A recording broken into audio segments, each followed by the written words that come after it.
when the Union Home Minister Amit Shah, when he responded to our Chief Minister M.K. Stalin in a recent meeting in Coimbatore, said that Tamil Nadu will not lose any seats in delimitation and pro rata, the number of our seats will be maintained.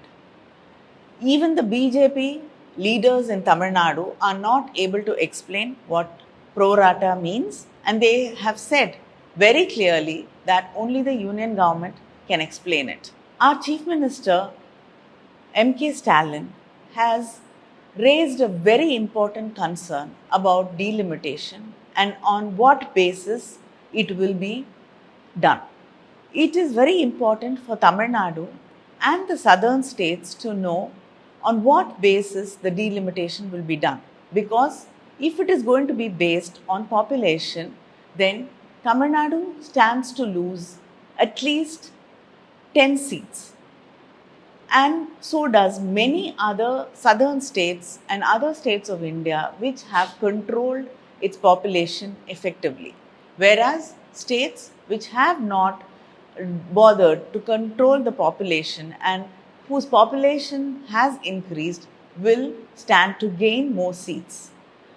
Our Chief Minister wants to know on what basis, because till now delimitation has been carried out on the basis of population. But population census has been frozen from 71, and a decision has been taken that we cannot do it on population because many of the other states have not controlled population effectively, and it will be unfair to the states which have controlled its population.